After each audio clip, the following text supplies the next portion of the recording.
Good morning, children. I am Ramamani from Dodalbara High School. Today, in this class, let us discuss about 8th standard second language English. The lesson name is The Boy Who Asked for More. In our last video, we have seen the first part of the lesson, The Boy Who Asked for More. Now, in this lesson, we have seen remaining part of the lesson of The Boy Who Asked for More. This lesson is written by Charles Dickens. First of all, I'll read the lesson. Afterwards, I'm going to explain to you. In our last class, we have discussed about that how Oliver was born in a poor house and how her mother, she given the birth to him on the street, how the doctor helped that baby and her mother, and then how he came to the poor house, how the his name Oliver Twist, invented by Mr. Bumble. Mr. Bumble, the town builder, he has helped to give that name to Oliver Twist, children. Let us see the remaining part of the lesson in this class. It happened one evening at supper time. The children were fed in a large stone hall with a big metal basin at one end. The master stood by the basin and served each child with a small bowl of watery gruel. Boys generally have excellent appetites. Oliver and his companions were always hungry and never given enough to eat. That evening, one of the bigger boys stated quite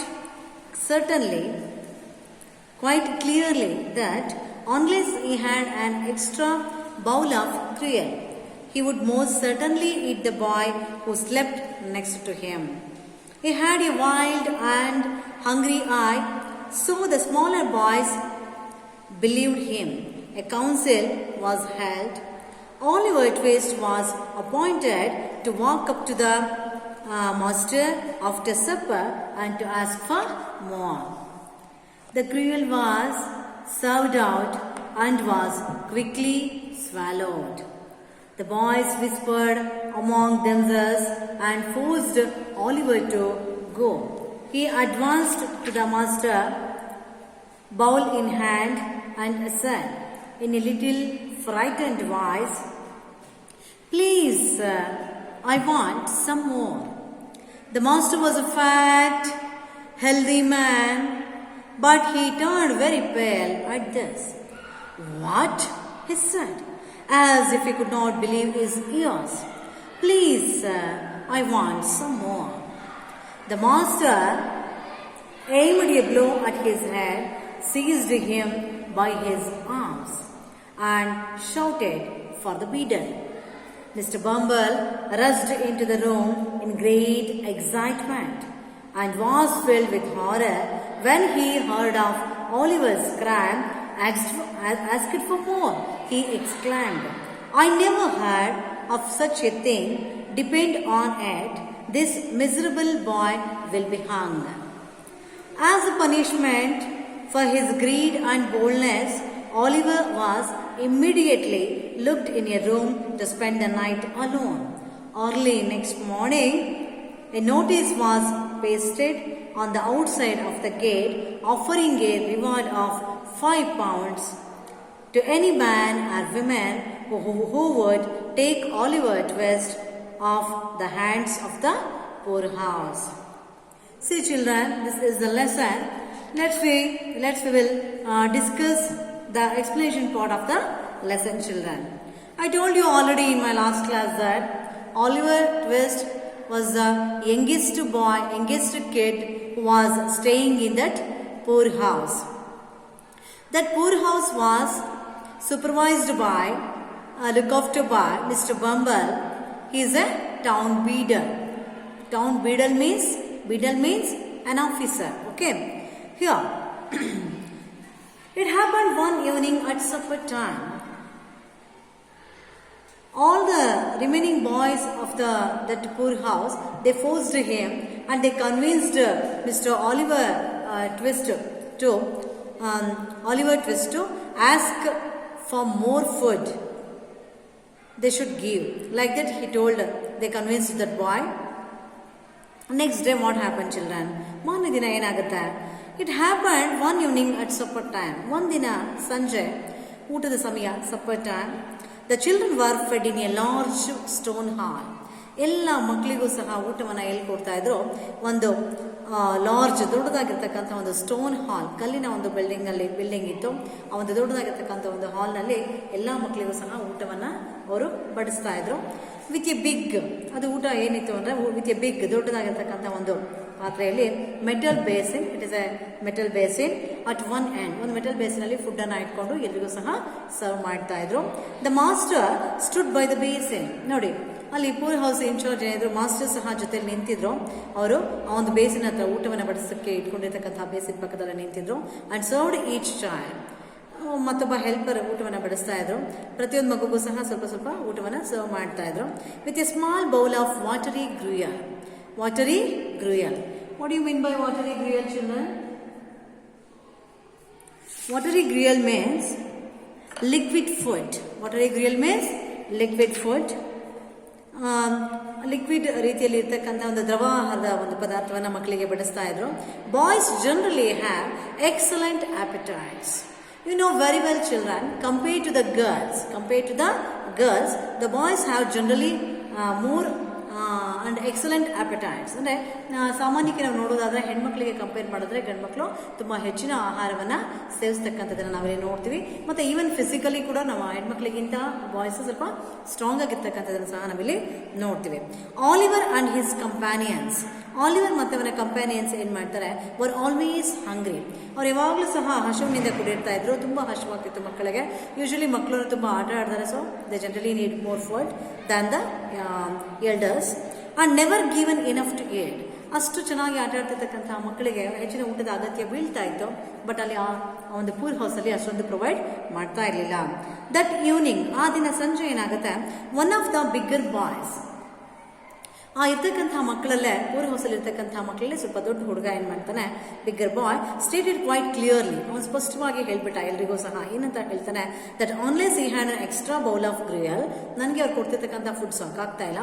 I need one more extra bowl of gruel. ನನಗಿನ್ನೂ ಹೆಚ್ಚಿನ ಒಂದು ಆಹಾರ ಬೇಕಾಗಿದೆ. One more ಬೌಲಲ್ಲಿ ತಂದು ಕೊಡ್ಬೇಕು ನೀವು ನನಗೆ. You would most certainly eat the boy who slept next to him. ಅಕಸ್ಮಾತ್ ನೀವೇನಾದ್ರು ನನಗೆ ತಂದು ಕೊಡಲಿಲ್ಲ ಅನ್ನುವಂತಹ ಪಕ್ಷದಲ್ಲಿ ನಾನೇನು ಮಾಡ್ತೀನಿ, ನನ್ನ ಪಕ್ಕದಲ್ಲಿ ಮಲಗಿರ್ತಕ್ಕಂತಹ ಒಂದು ಹುಡುಗನ ಊಟವನ್ನು ನಾನು ತೊಗೊಂಡ್ಬಿಡ್ತೀನಿ ಅಂತ ಹೇಳ್ತೇನೆ. ನಾನು ಅಂದರೆ ಜೊತೆಲಿ ಮಲಗ್ತಕ್ಕಂಥ ಹುಡುಗನ ಊಟವನ್ನು ನಾನು ಕನ್ಸ್ಯೂಮ್ ಮಾಡ್ತೀನಿ ಅಂತ ಹೇಳ್ತಾನೆ. He would most certainly eat the boy who slept next to him. ತಗೊಳ್ತೀನಿ ಅಂತ ಹೇಳಿದಾಗ what happen children then he had a wild and hungry eye. ಆ ಮಗು ನೋಡಿದ್ರೆ ವೈಲ್ಡ್, ತುಂಬ ಕ್ರೂರವಾಗಿರ್ತಕ್ಕಂಥ ಕಣ್ಣು ಸಹ ಒಂದು ಕಾಣ್ತಾ ಇತ್ತು. ಜೊತೆಗೆ ಹಂಗ್ರಿ ಐ, ತುಂಬ ಹಸುವಿನಿಂದ ಕೂಡಿರ್ತಕ್ಕಂಥ ಕಣ್ಣುಗಳು ಒಂದಾಗಿತ್ತು. So the smaller boys believed him. So ಹಾಗಾಗಿ ಆ ಸಣ್ಣ ಹುಡುಗರೆಲ್ಲ ಸಹ ಏನು ಮಾಡ್ತಾರೆ, ಅವನು ಹೇಳ್ತಿರ್ತಕ್ಕಂಥ ಒಂದು ವಿಚಾರವನ್ನು ನಂಬ್ತಾರೆ. ನಂಬಿಟ್ಟು ಏನು ಮಾಡ್ತಾರೆ, ಎ ಕೌನ್ಸಿಲ್ ವಾಸ್ ಹೆಲ್ಡ್. ಒಂದು ಸಭೆಯಲ್ಲಿ ನಡೀತದೆ, meeting. Council means meeting. Council means meeting. Appetites means natural carving for food. Okay, ಒಂದು ಕೌನ್ಸಿಲ್ ಒಂದು ಮೀಟಿಂಗ್ ಆಗುತ್ತೆ. After that Oliver Twist was appointed to walk, because Oliver Twist was a younger boy amongst all the people of the poor house. ಆ ಎಲ್ಲ ಮಕ್ಕಳಿಗೆ compare ಮಾಡಿದ್ರೆ Oliver twist ಅಂತಕ್ಕಂಥ ತುಂಬಾನೇ ಸಣ್ಣ ಹುಡುಗ. ಸೊ ಹಾಗಾಗಿ ಆತನನ್ನ ಆಯ್ಕೆ ಮಾಡ್ತಾರೆ. They will select that Oliver twist was appointed to walk up to the master. ಅವನು ಹೋಗಿ ಮಾಸ್ಟರ್ ಹತ್ರ ಹೋಗಬೇಕಿತ್ತು. ಆಫ್ಟರ್ ಸಪ್ಪರ್, ಊಟ ಮುಗಿದ ನಂತರ, and to ask for more. ಇನ್ನೂ ಹೆಚ್ಚಿನ ಊಟವನ್ನು ನಮಗೆ ಪ್ರೊವೈಡ್ ಮಾಡಿ, ನೀವು ಕೊಡ್ತಿರ್ತಕ್ಕಂಥ ಊಟ ಸಾಕಾಗ್ತಿಲ್ಲ ಅಂತ ಹೇಳಿ ಅವನು ಹೇಳಿ ಅಂತಕ್ಕಂಥದ್ದು ಎಲ್ಲ ಹುಡುಗರ ಡಿಸೈರ್ ಆಗಿತ್ತು. ಸೊ ಆಗೇನಾಗುತ್ತೆ, come to the 6th paragraph children. The gruel was served out. ನೋಡಿ, the gruel was served out. ಅಷ್ಟರಲ್ಲಿ ಏನಾಗುತ್ತೆ, ಆ ಗ್ರೂಯಲ್ ಆಹಾರ ಏನು ಅವ್ರಿಗೆ ಕೊಡಬೇಕು ಅಂತ ಇರ್ತಾರೆ, ಎಲ್ಲ ಮಕ್ಕಳಿಗೂ ಸಹ ಲೈನಲ್ಲಿ ಬಂದು ಊಟವನ್ನು ಎಲ್ಲ ಮಕ್ಕಳು ಸಹ ತೆಗೆದುಕೊಂಡು ಹೋಗ್ತಾರೆ. ಸರ್ವ್ ಔಟ್, ಊಟ ಎಲ್ಲ ಸರ್ವ್ ಮಾಡಿದ್ದಾಯಿತು. Was quickly swallowed. ಕೊಟ್ಟಿರ್ತಕ್ಕಂಥ ಊಟವನ್ನು ಎಲ್ಲ ಮಕ್ಕಳು ಸಹ ಆದಷ್ಟು ಬೇಗ ಸ್ವ್ಯಾಲೋ ತಿಂದುಬಿಟ್ರು. ತಿಂದು ಆದ ನಂತರ ಮುಗಿಸ್ಬಿಟ್ರು ಊಟವನ್ನು. ಸ್ವ್ಯಾಲೋಡ್ ಅಂದರೆ ತಿಂದು ಮುಗಿಸ್ತಕ್ಕಂಥದ್ದು. The boys ವಿಸ್ಪರ್ಡ್. ಆಮೇಲೆ ಅಲ್ಲಿರ್ತಕ್ಕಂಥ ಎಲ್ಲ ಬಾಯ್ಸ್, ಪೂರ್ ಹೌಸ್ನಲ್ಲಿ ಇರ್ತಕ್ಕಂಥ ಎಲ್ಲ ಬಾಯ್ಸು ಸಹ ವಿಸ್ಪರ್ ಮೀನ್ಸ್ ಇಲ್ಲಿ ಮರ್ಮರಿಂಗ್ ಅಂತ ಕೂಡ ನಾವಿಲ್ಲಿ ಅರ್ಥವನ್ನ ತಿಳ್ಕೊಳ್ಬಹುದು. ವಿಸ್ಪರ್ ಅಂದರೆ ಪಿಸು ಮಾತಿನಲ್ಲಿ ಮಾತನಾಡ್ತಕ್ಕಂಥದ್ದು. ಇಲ್ಲಿ ಮರ್ಮರ್ ಅಂದ್ರೂ ಕೂಡ ನಿಧಾನಗತಿಯಲ್ಲಿ ಮಾತನಾಡ್ತಕ್ಕಂಥದ್ದು, ಸ್ಲೋಲಿ ಪಿಸು ಮಾತಲ್ಲಿ ಮಾತಾಡ್ತಕ್ಕಂಥದ್ದು. ಆಲ್ ದ ಬಾಯ್ಸ್ ವಿಸ್ಪರ್ಡ್, ಎಲ್ಲ ಹುಡುಗರು ಸಹ ನಿಧಾನಕ್ಕೆ ಹೇಳ್ತಾ ಇದ್ದಾರೆ, ಹೋಗಿ ಕೇಳು ಕೇಳು ಅಂತ ಹೇಳಿ ಆಲಿವರ್ ಟ್ವಿಸ್ಟ್ಗೆ ರೆಫರ್ ಮಾಡ್ತಾ ಇದ್ದಾರೆ. ಅಮಾಂಗ್ ದಮ್ಸರ್ಸ್, ಅವರವರೇ ಚರ್ಚೆ ಮಾಡ್ಕೊಳ್ತಾ ಇದ್ದಾರೆ, ಏನು ರಿಯಾಕ್ಷನ್ ಇರ್ಬೋದು. ಈಗ ಆ ಬೀಡಲ್ ಏನು ಆನ್ಸರ್ ಮಾಡ್ತಾರೆ, ಆ ಊಟವನ್ನು ಸರ್ವ್ ಮಾಡ್ತಕ್ಕಂಥ ವ್ಯಕ್ತಿ ಏನು ಹೇಳ್ತಾನೆ, ಏನಿರ್ಬೋದು, ಅವರ ರಿಯಾಕ್ಷನ್ ಏನಿರ್ಬೋದು ಅಂತ ಹೇಳಿ ಎವ್ರಿಬಡಿ ದೇ ಗಾಟ್ ಫಿಯರ್, ಎಲ್ಲ ಭಯ ಪಟ್ಟಿದ್ದಾರೆ. And forced Oliver Twist to go, ಮತ್ತೆಲ್ಲರೂ ಸಹ ಫೋರ್ಸ್ ಮಾಡ್ತಿದ್ದಾರೆ, ಬಲವಂತ ಮಾಡ್ತಿದ್ದಾರೆ ಆಲಿವರ್ ಟ್ವಿಸ್ಟ್ಗೆ ಹೋಗು ಹೋಗು ಅಂತ ಇಲ್ಲಿ ಅವರು ಹೇಳ್ತಾ ಇದ್ದಾರೆ.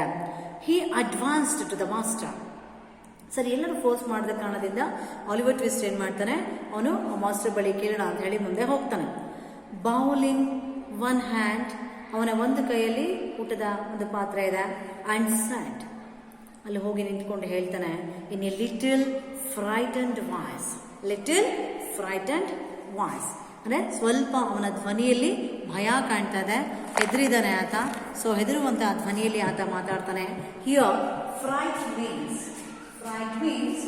fear, fright means fear, afraid,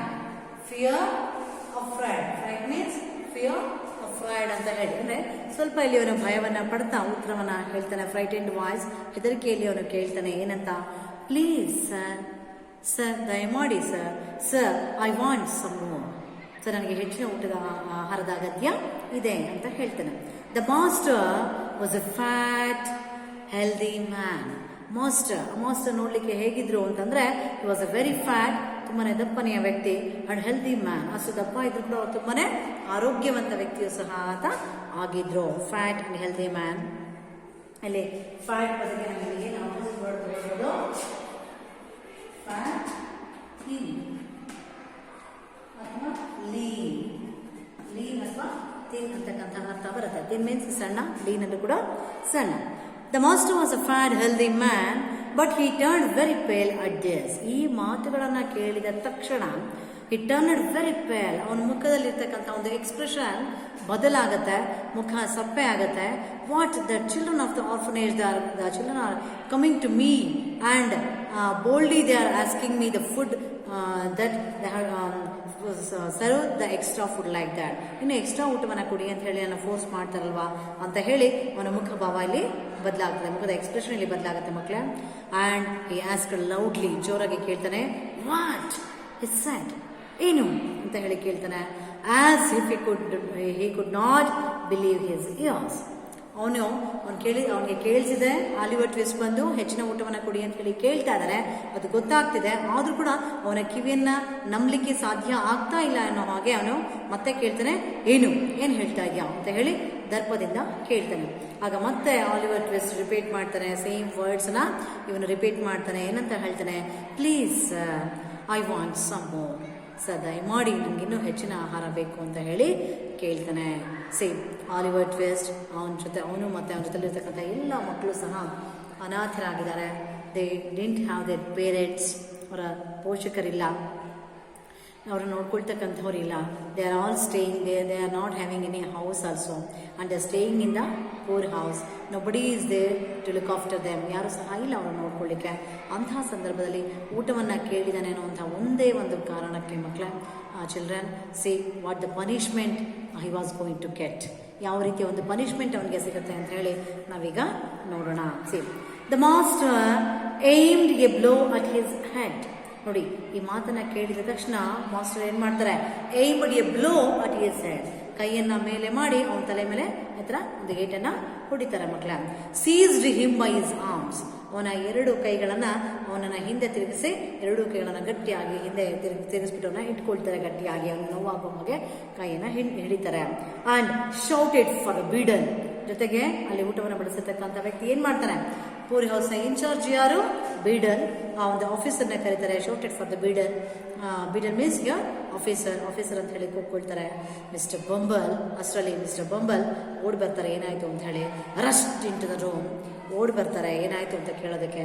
ಇನ್ ಗ್ರೇಟ್ ಎಕ್ಸೈಟ್ಮೆಂಟ್, ಅವರ ಧ್ವನಿಯಲ್ಲಿ ಏನಿದೆ, ದೊಡ್ಡ ಮಟ್ಟಿಗಿನ ಒಂದು ಎಕ್ಸೈಟ್ಮೆಂಟ್ ಕಾಣ್ತಾ ಇದೆ, ಆಶ್ಚರ್ಯ ಕಾಣ್ತಾ ಇದೆ. And was filled with horror, ಜೊತೆಗೆ ಅವನ ಧ್ವನಿಯಲ್ಲಿ ಭಯ ಸಹ ಕಾಣ್ತಾ ಇದೆ. ಹಾರರ್, ಹಾರರ್ ಮೀನ್ಸ್ ಭಯ, terrible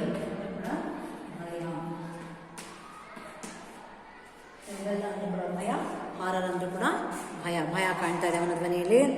when he heard of ಆಲಿವರ್ಸ್ CRY, ನೋಡಿ ಯಾವಾಗ ಇವರು ಆಲಿವರ್ ಟ್ವಿಸ್ಟ್ ಕೇಳಿರ್ತಕ್ಕಂಥ ಒಂದು ಮಾತು ಅವರಿಗೆ ಗೊತ್ತಾಗುತ್ತೆ, ಅವನ ಕ್ರೈಮ್, ಅದನ್ನು ಆ ಒಂದು ವಿಚಾರವನ್ನು ಅವ್ರು ಏನಂತ ಹೇಳ್ಕೊಡ್ತಾರೆ, ಕ್ರೈಮ್ ಅಂತ ಇಲ್ಲಿ ಕನ್ಸಿಡರ್ ಮಾಡ್ತಾರೆ. ಕ್ರೈಮ್ ಮೀನ್ಸ್ ಅಪರಾಧ, ಕ್ರೈಮ್ ಮೀನ್ಸ್ ಅಪರಾಧ, ಅವ್ರನ್ನ ಇಲ್ಲಿ ಕ್ರೈಮ್ ಅಂತಾನೆ ಕನ್ಸಿಡರ್ ಮಾಡ್ತಾರೆ, ಅದನ್ನ ಅಪರಾಧ ಅಂತ ಹೇಳಿ ಕನ್ಸಿಡರ್ ಮಾಡ್ತಾರೆ. ಮಕ್ಕಳ ಕನ್ಸಿಡರ್ ಮಾಡಿಬಿಟ್ಟು ಅವ್ನಿಗೆ ಏನಂತ ಹೇಳ್ತಾರೆ, ಆಸ್ಕ್ಡ್ ಫಾರ್ ಮೋರ್, ಅವ್ನು ಇನ್ನೂ ಹೆಚ್ಚಿನ ಊಟವನ್ನು ಕೇಳಿದ್ನಾ. ಹಿ ಎಕ್ಸ್ಕ್ಲೈಮ್ಡ್, ಅವ್ರು ಇನ್ನೂ ಸಹ ಹೆಚ್ಚಿನ ಒಂದು ಆಶ್ಚರ್ಯವನ್ನು ತೋರಿಸ್ತಾ ಇಂದ ಸರ್ಪ್ರೈಸಿಂಗ್ ವೇನಲ್ಲಿ ಅವರು ಕೇಳ್ತಾರೆ.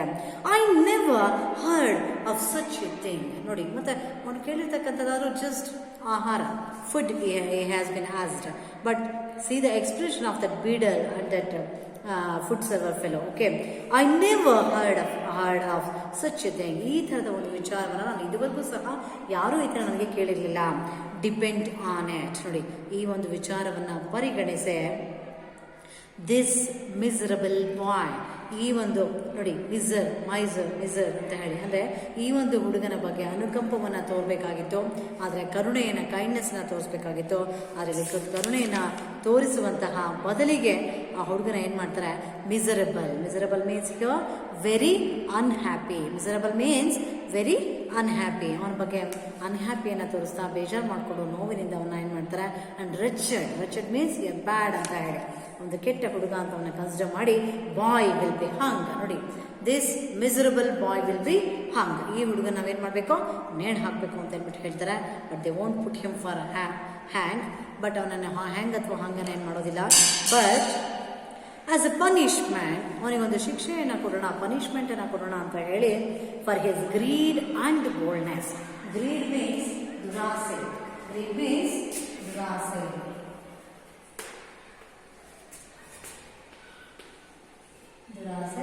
ಬೋಲ್ಡ್ನೆಸ್ ಮೀನ್ಸ್ ಧೈರ್ಯ, ಕರೇಜ್ ಅಂತ. ಬೋಲ್ಡ್ನೆಸ್ ಮೀನ್ಸ್ ಕರೇಜ್ ಅಂದರೆ ಅವನ ಒಂದು ಬೋಲ್ಡ್ನೆಸ್ ಮತ್ತು ಅವನ ಒಂದು ಧೈರ್ಯವನ್ನು ನೋಡಿ, ಅವನ ಗ್ರೀಡ್ನೆಸ್ನ ನೋಡಿ, ದುರಾಸೆಯನ್ನು ನೋಡಿ ಏನು ಮಾಡ್ತಾರೆ. Oliver was immediately locked in a room.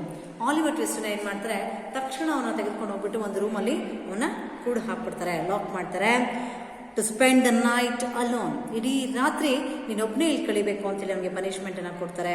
Early next day morning ಏನಾಗುತ್ತೆ, ಎ ನೋಟಿಸ್ ವಾಸ್ ಪೇಸ್ಟೆಡ್. ಮತ್ತು ಬೀಡಲ್ ಮತ್ತು ಒಂದು ಅಡುಗೆಯನ್ನು ಬಡಿಸ್ತಕ್ಕಂಥ ವ್ಯಕ್ತಿ ಅವರಿಗೂ ಸಹ ಸೇರ್ಕೊಂಡು ಏನು ಮಾಡ್ತಾರೆ, ಒಂದು ನೋಟಿಸನ್ನ ರೆಡಿ ಮಾಡ್ತಾರೆ. ಒಂದು ನೋಟಿಸನ್ನು ರೆಡಿ ಮಾಡಿಬಿಟ್ಟು ಏನು ಮಾಡ್ತಾರೆ, ಭಿತ್ತಿಪತ್ರವನ್ನು ರೆಡಿ ಮಾಡಿ early next morning a notice was pasted, ಅವನ ಹೆಸರಲ್ಲಿ ಒಂದು ನೋಟಿಸನ್ನು ತಯಾರು ಮಾಡಿ ಪೇಸ್ಟ್ ಮಾಡ್ತಾರೆ. On the outside of the gate, ಅಂದರೆ ಆ ಒಂದು ಪೂರ್ ಹೌಸಿನ ಮನೆಯ ಮುಂದೆ ಇರ್ತಕ್ಕಂಥ ಗೇಟಿನ ಮೇಲೆ ಒಂದು ನೋಟಿಸನ್ನು ಅಲ್ಲಿ ಪೇಸ್ಟ್ ಮಾಡಿ ಹಾಕ್ಬಿಡ್ತಾರೆ ಮಕ್ಕಳೇ. Offering A reward of 5 pounds, ಅದರ ಮೇಲೆ ಒಂದು ರಿವಾರ್ಡ್ ಮೀನ್ಸ್ ಬಹುಮಾನ, ಪ್ರೈಸ್ ಅಂತ ಹೇಳಿ. ರಿವಾರ್ಡ್ ಮೀನ್ಸ್ ಬಹುಮಾನ, ಪ್ರೈಸ್ ಅಂತ ಹೇಳಿ ಅರ್ಥ ಬರುತ್ತೆ. PRIZ ಪ್ರೈಸ್ ಅಂತ ಹೇಳಿ. ಅದೇ ರೀತಿ PRIZE ಪ್ರೈಸ್, PRICE ಪ್ರೈಸ್.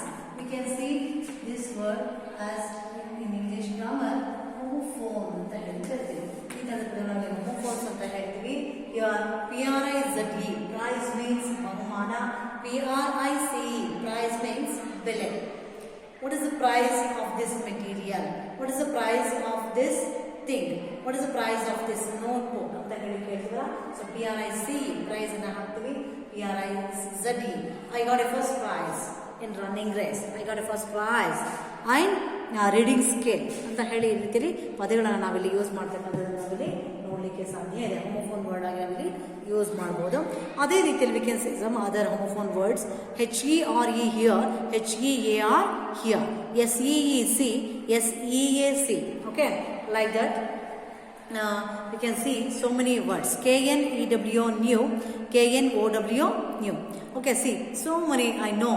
ಈ ಥರದ ಅನೇಕ ಪದಗಳನ್ನು ನೋಡಲಿಕ್ಕೆ ಇಲ್ಲಿ ನಮಗೆ ಅವಕಾಶಗಳು ಇದೆ. So we can see like this one words. ಇಲ್ಲಿ ಇವನ ಹೆಸರಲ್ಲಿ ಈ ಥರ ನೋಟಿಸನ್ನು ಹ್ಯಾಂಗ್ ಮಾಡ್ತಾರೆ. Offering A reward of 5 pounds. ಇವನ ಹೆಸರಲ್ಲಿ 5 pounds ಬಹುಮಾನವನ್ನು ಘೋಷಣೆ ಮಾಡ್ತಾರೆ. ಟು ಎನಿ ಮ್ಯಾನ್, ನೋಡಿ, ಟು ಎನಿ ಮ್ಯಾನ್, ಯಾವುದಾದ್ರೂ ವ್ಯಕ್ತಿ ಬಂದು ಅಥವಾ ಎನಿ ವಿಮೆನ್, ಯಾವ್ದಾದ್ರು ಹೆಣ್ಮಗಳು ಅಥವಾ any gents, they can come who would take, ಅವ್ರು ಬಂದು ಬೇಕಾದರೆ ಆಲಿವರ್ ಟ್ವಿಸ್ಟನ್ನ ಈ ಒಂದು ಪೂರ್ ಹೌಸಿಂದ ಕರ್ಕೊಂಡು ಹೋಗ್ಲಿಕ್ಕೆ ಅವಕಾಶ ಇದೆ. ಜೊತೆಗೆ ಇವರೇನೆ ಪೂರ್ ಹೌಸಿಂದನೇ 5 pounds ಅಷ್ಟು ಅಮೌಂಟನ್ನು ಸಹ ಅವರಿಗೆ ಕೊಡ್ತೀವಿ ಅಂತ ಹೇಳಿ ಇಲ್ಲೊಂದು ನೋಟಿಸನ್ನು ಪೇಸ್ಟ್ ಮಾಡಿಬಿಡ್ತಾರೆ ಮಕ್ಕಳ. Who would take Oliver Twist off the hands of the poor house.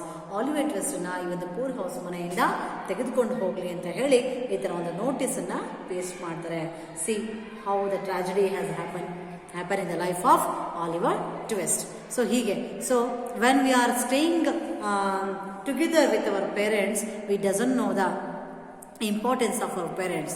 When we forcibly or some incidents, when we went into the orphanage or poor house, then we'll understand the importance of our parents' children. So therefore, love your parents, give respect to your parents, show more affection to your parents children. Okay, ಯಾಕೆ ಅಂತ ನಾವೆಲ್ಲ ಜೊತೆಲಿದ್ದಾಗ ನಮ್ಗೆ ಅವ್ರ ಬೆಲೆ ಗೊತ್ತಾಗಲ್ಲ, ಇಲ್ಲದೇ ಇದ್ದಾಗ ಅವ್ರ ಬೆಲೆ ಗೊತ್ತಾಗುತ್ತೆ. ಮತ್ತು ಯಾವತ್ತೇ ಆಗಲಿ ಸಹ ನಾವು ಹೆಚ್ಚಿನ ಒಂದು ಪ್ರೀತಿಯನ್ನು, ಕಾಳಜಿಯನ್ನು, ಕನಸನ್ನು ಮತ್ತು ನಮ್ಮ ಜವಾಬ್ದಾರಿಯನ್ನು, ಕರ್ತವ್ಯವನ್ನು ಪೇರೆಂಟ್ಸ್ಗೆ ಸಂಬಂಧಪಟ್ಟ ಹಾಗೆ ನಿಭಾಯಿಸಬೇಕಾಗತ್ತೆ. These are all the things you will know from this lesson, the boy who asked for more. Okay, so ಇಲ್ಲಿ ಕೆಲವೊಂದು ವರ್ಡ್ಸ್ ನಾನು ಗ್ಲೋಸರಿ ವರ್ಡ್ಸ್ನ ನೋಟ್ ಮಾಡಿದ್ದೀನಿ. We can see some of the glossary words from this lesson, children. Appetites means natural carving for food. Okay.